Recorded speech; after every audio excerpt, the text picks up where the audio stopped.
Hi guys, I have a pleasure today to speak with Paul Hicks, a miniature sculptor, who is quite a busy man at the moment. Three Kickstarters on the go. One is basically fulfilled, which is Baron's War, a medieval miniature game. Then we have Gangs of Rome, which was already founded. I think it started last week, a few days ago. It's already founded within, I think, 40 minutes. Yeah. And launching soon, or when you watch this video, just launched, Heroes of Arnhem project, which seems to be a little bit personal, is it? Um, yeah, it's because it's obviously a period of history I'm interested in, but also um, I'm not sure if many people are aware.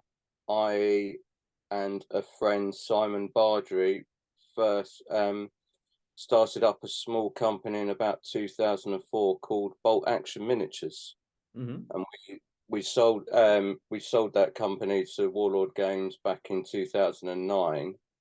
And I think it was 2006. I did a range of British paratroopers then, but they were more for D-Day, so they were in full kit. And it's something I've always wanted to revisit, but I never got the chance when I was working with Warlord Games post selling the range to them. And Empress Miniatures sort of we came to the conclusion, let's have a go at doing it at Kickstarter and get the range out straight away, in one big hit. So yeah, it's been a passion project really. Mm-hmm. So how is it different to the ones that you actually did before? Well, the Arnhem Heroes range is it's meant to depict the airborne forces, 2-3 days into the conflict, so minimal kit, looking a bit haggard, um, as opposed to I think, which is the standard look of most paratrooper ranges at the moment of hitting the drop zone, all in their full webbing and equipment. And also these figures could be used for air landing, so not necessarily paratroopers or glider regiment. So they're a bit more flexible in what they can be used for. Mhm. It seems like story is a very important part of what you are doing. Well, stories and photographs make sculpting so much easier. So if Mm. you can see, if I find it very hard to sculpt something if I don't know, um, if I haven't got the figure in my mind. It's like anything. If you enter a job and you don't know what you're doing from the start, it's going to take a lot longer than if you've got the image from the beginning and you can hit it, running.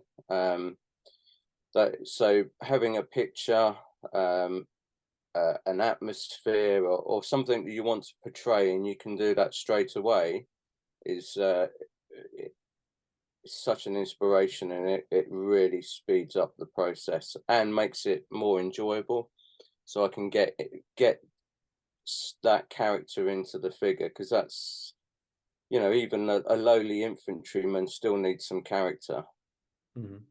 Yeah, for sure. It's quite interesting what you said, because speaking of, for example, Baron's War, the medieval miniatures, when I get to know when I get into Baron's War, I was waiting for the delivery from Food Store Miniatures and Gaming. I bought like a Fireforge kits of Yep. Templars, and I've painted five of them, and I enjoyed them. And then the Food Store stuff came out, and I was like, oh wow, you can see suddenly, like, each of the four miniatures that were in that particular pack, each of them is individual with like headscarves and the different kind of um With those four figures, I mean, that was just me and Andy, because the whole thing with Barons War 3, it was really we wanted to do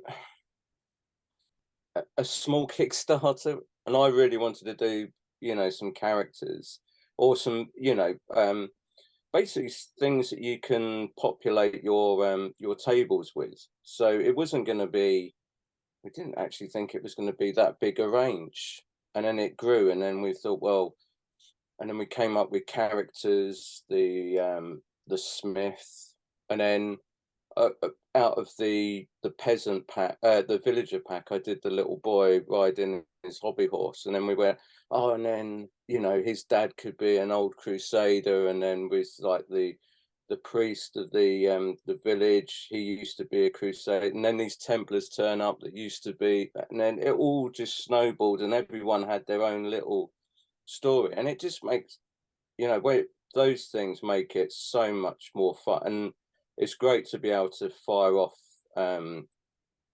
with Andy, like the ideas.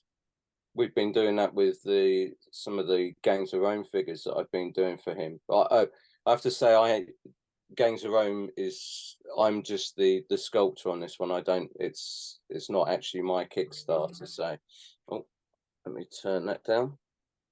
Yeah, so it's not actually I'm just the commissioned sculptor, but it's still good to be able to put some input, and oh, this would be quite fun to do. Should we have it, you know? And they could be doing this. So it's all part of the creative process, which I really enjoy, and then bringing that to life. Well, I hope I bring it to life. Yeah, for sure, for sure. You know, we'll come back to Baron's War and all other projects, but I actually want to get to know a little bit how you started, you know, your beginnings at what you are doing right now. And Right. I was looking through your Instagram recently, and I wonder, you know, there's quite a few information that are interesting, and I would like to pick up on. For example, you know, you from young age you seem to be very interested in painting miniatures. You've posted some pictures of miniatures you've painted when you was, you know, a teenager and stuff. So was it always painting? Where did that sculpting became the thing you wanted to, you know, pursue as a career? Well, I'm not a well, my parents, well, I think from about 2 years old, my dad built a model railway in the loft, like most dads wanted to do. And my mum is she enjoys arts. So there was always, and my eldest sister is very keen on art as well. So there was always drawing and making models was always something in the house. So from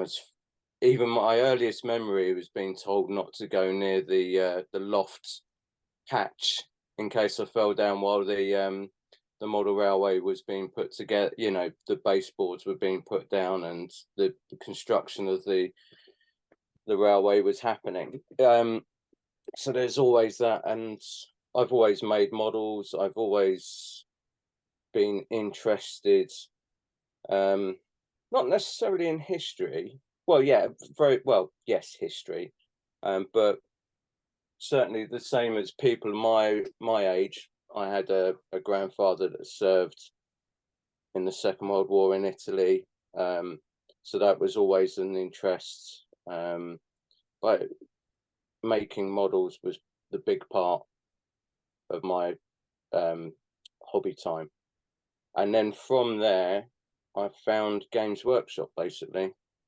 when I was at school. And when I was at school, I wanted to go on and make working props for like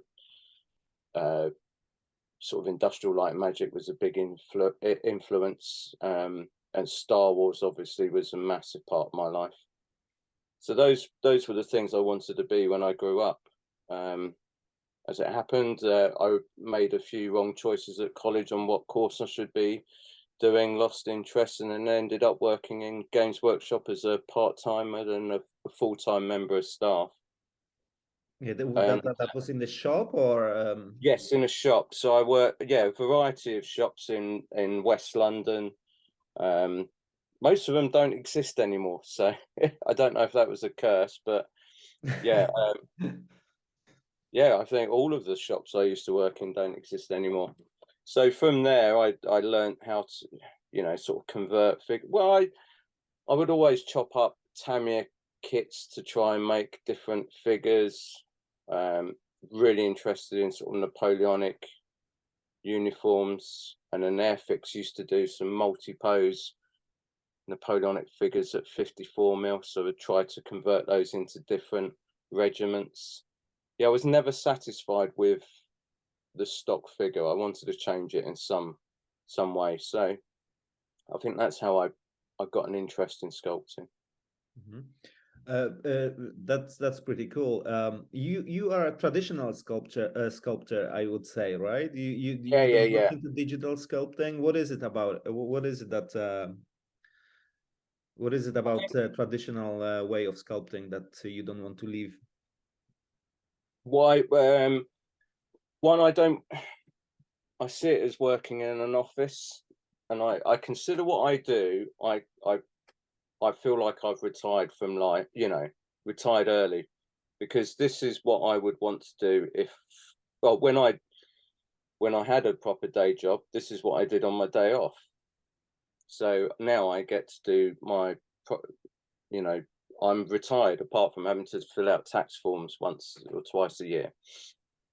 So that's how I consider myself, and I wouldn't want to work on. I like being able to produce something with my hands. I was always impressed with, you know, models in museums, and think someone's made that by hand.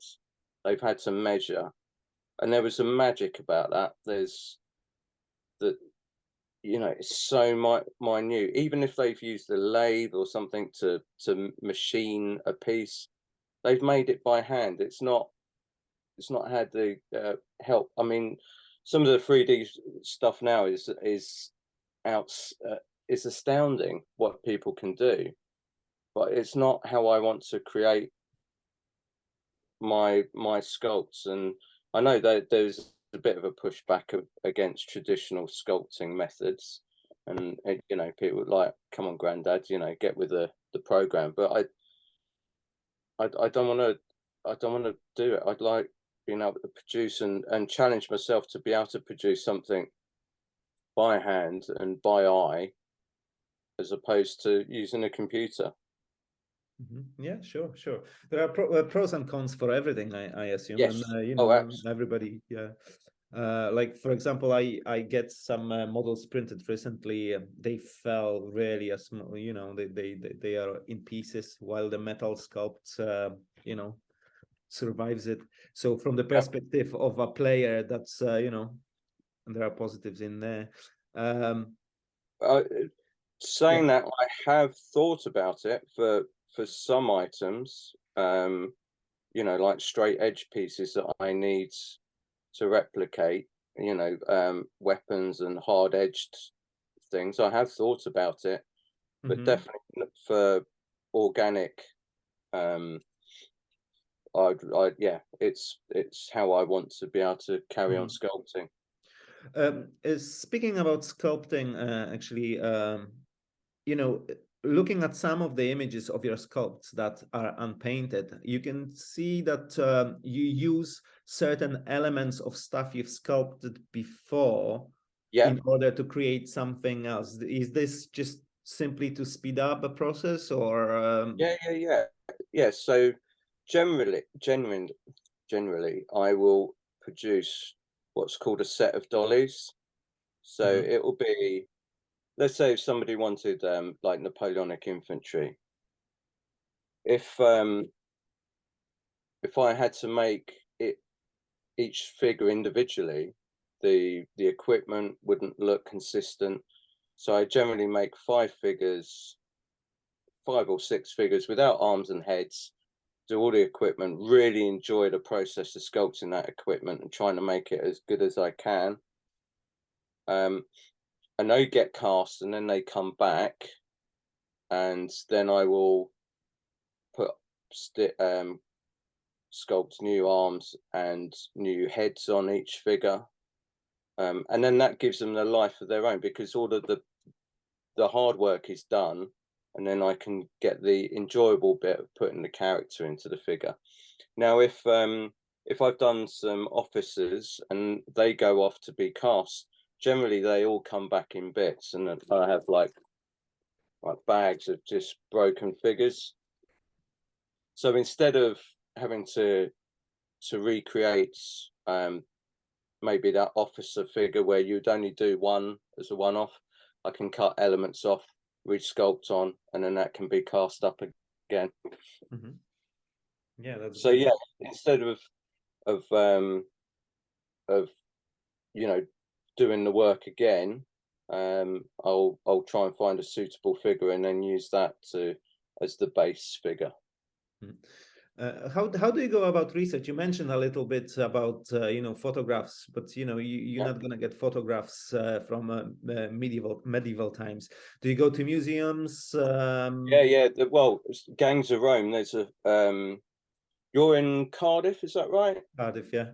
Yeah. Well, in St Albans, I only found out recently there is a stunning Roman museum in St Albans, which is too far. So that was full of bits that just blew my mind. I thought, oh, that will make, carry that. And some museums are a definite, just to see how clothing falls on a mannequin or how equipment is carried. I do have a complete bugbear with museums that show armor, but they only show the front of it and you can't see the behind. It's just, come on, guys, need to see the reverse. I have a very extensive Osprey collection. I can't turn a computer around, otherwise you can see the back wall of my studio is just books. And that's quite interesting. That's also what the painters use after you produce thing, isn't it? So they have quite a responsible job they have. Yes. Yeah. Yeah, I mean, Osprey's fantastic. I mean, I absolutely adore my Osprey collection. Yeah, they are great books. And also was quite a I can remember getting my first Osprey book, and it was about First World War British battle insignia, and then looking through all the illustrations, oh, I would love to be able to make that. I want to be able to produce that. And I think it was only about 12 at the time. Mm-hmm. Yeah, so things like that are sort of an inspiration, but definitely going to see museums is a definite thing to do. And for great research. Next question is, I wonder what you'll think about this. Because to me, miniature gaming and especially historical gaming, it always triggered education. Yeah. You play, obviously, you look for reference and stuff, but you also want to know a little bit, at least, about the world your game is set and what you'll be doing and stuff. Yeah. As a gamer and a painter of miniatures, I would be the learner in the process. You as a creator, you in some way become a teacher, right? Oh, okay. Yeah. What are your thoughts about it? Do you feel any responsibility about it, or is just pure enjoyment? I feel a responsibility to make figures that are honest and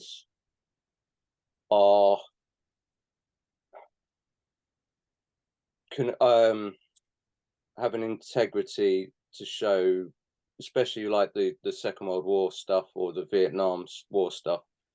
They need to look authentic, I think, because there is still guys that are alive. The images are there. and I need, they need to be. I think that's where I feel responsible. I need to do something that looks authentic and is correct as much as I can, as my skill will allow.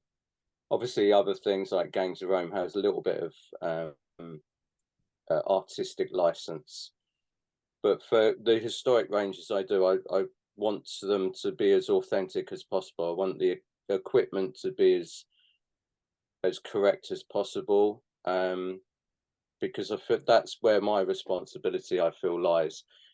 The history, I don't feel I have enough time to delve as much into the actual history and be able to teach through the miniatures, but at least I think the figures are as accurate as possible. Mm-hmm. Does that make sense? It does, yeah, it does quite a lot. I think I've seen you met, obviously you mentioned your grandfather, but you also met some veterans and stuff. Do they see your work when you meet with them? Think about this responsibility towards them. Is that part of a meeting or something, or? I've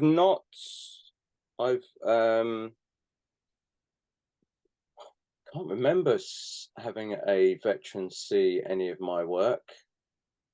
I'm sure Empress Miniatures, in the village where Paul lives, there is a US Marine veteran who has given the figures a look over and has approved that they look authentic.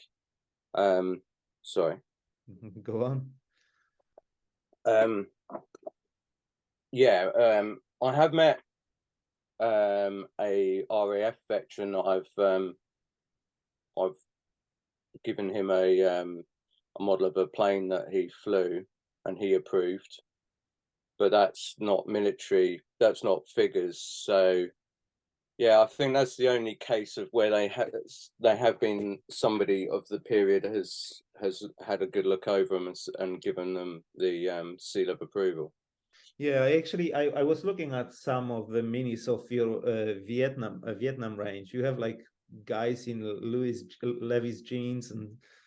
Yeah, the Navy SEALs wore Levi jeans because they were so much more harder wearing in the field than the actual camouflage clothing. But most of that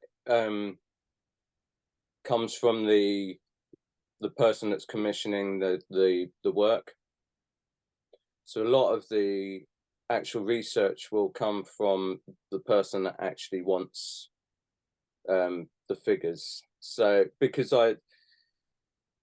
if they said, "Oh, can you go away and make, I want 6 US Navy SEALs," and then I come back and then they'll go, "Well, that's not what I wanted." So there's normally a dialogue with whoever commissions me, and I'll have to say, "Look, what would you like? You need to tell me. Otherwise, we'll just be going backwards and forwards." And then at some point, I have to say, "Look, I've done so much corrections. It's costing me money." So we definitely have a design brief from the beginning. They've pretty much done the research, and then I'll go ahead and create the research they've put in. So that's actually the bulk of the research for the figures does generally come from the customer, the person that commissions. But like the Arnhem stuff, then that's myself going through images that I want to recreate. Yeah, what I found interesting, this is actually fascinating insight. Yeah, but what I was actually, speaking of Arnhem, what actually triggered me to sending you message to chat with you today. I planned it for a while, but this particular, your last Instagram post, when you have that guy with a cup of tea, and you tell the whole story behind it, and that's quite fascinating. Do you have more miniatures like this in that series? What can we expect anyway from there? Do you have any favorites? Out of all of them, I think my favorite is the officer who's laying wounded and firing his Webley, Right. and he's got his arm in a sling. I think that one I think that's the figure I'm most proud of. But there's the Major Digby Tatum Walfer figure with the umbrella and guiding the Padre across the road. That all came from Paul at Empress. He'd read that anecdote and thought that would make a great couple of figures. Let's do that. And then Fantastic. yeah, again, that was a bit of dialogue. Then I picked up the biography of the officer, and then from there found a few images that sort of tied with what we wanted, and then worked with that. That's fascinating. So the Kickstarter is coming Friday. When does it start? 24th, right? Yes. Yeah, not long now. Yes, it's all getting a bit squeaky bum time. So yes. Have you finished that range, or are you still producing anything? Yeah, no, it's finished. But with the Baron's War figure ranges, there might be things that I'll just get inspired to sculpt as the Kickstarter progresses. So you never know. There might be some more coming, but it won't be 16 new figures. It will be one or two that I'll get inspired to do while the campaign is running. That depends if it goes well, which I'm pretty sure it will do. But you can't get too blasé. Yeah, that actually seems to be the case with Gangs of Rome. There are some miniatures now that are still in the making, and you can see in the pictures, they're just like shapes of stuff. Andy's a rotter because he had always, but especially Baron's War 4. While we're done. Oh, by the way, I think we need loads more. Yeah, thanks, Andy. That's brilliant. But there is something else coming out for Baron's War soon. I know you mentioned that you're gonna stop it for a while, but yeah. We're looking to sort of take a break from it because we need it to sort of settle down. We don't want people just think, oh, I've got another Baron's War Kickstarter I've got to pay out. We just want things to settle down, people to enjoy it, let the Outremer stuff come out. We have got plans for a couple of small campaigns. So the figures that we haven't, I want to do some armored Arab infantry in mail. So it's not going to be a campaign, a Kickstarter. It will just be released through Footsore. No, that's great. Right. Is there anything else that you can tell us you're working on? Obviously, don't give us any secrets. Anything else that is coming from you in the near future? What my work? Well, Brigade Games in the US. We're going to be doing a Plains War range, so that's going to be really interesting. So that will tick boxes for the American Civil War style uniform. It's not going to be the American Civil War, and Native Americans. I'm quite interested. They having two different styles in a range is quite exciting, because then you can, once you sort of overloaded with one style of figure in tunics, you can then go over and then have a bit more freedom with doing the Native Americans, and then vice versa. So I'm really looking forward to getting my teeth into that one. Right, seems to be the case with Outremer as well, isn't it? This two different kind of forces. Yeah. Well, I've always wanted to do a Arab Muslim range, and we discussed it, and we thought with Barons War 3 having that little element of the Crusade, we could then set it in the East, and then have a crossover with that. But that was definitely something I really wanted to do, and I really enjoyed doing it as well, because you're getting, you know, they're a bit better dressed than us Europeans of the period, so there's a bit more. Yeah, it was a lot of fun to do. We'll finish soon, but I just want to ask about if you look back at your career, what was your favorite like range? What's your favorite moment, you know, in terms of sculpting? Oh wow. Okay, well, I think it must be going to see my dad the day I was asked to do my first ever range, I think, full time, and say to him, look, you know, I do this part time. I've done it a little bit here and there. I had a full time job working as a salesman in a wood flooring company. And I said to him, look, and he went, well, why not try? You know, what have you got to lose? And yeah. Amazing.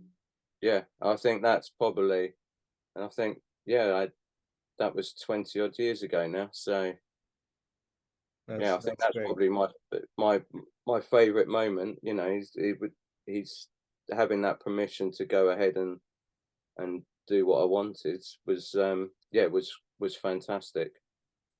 Yeah, this is really great and perfect moment to finish.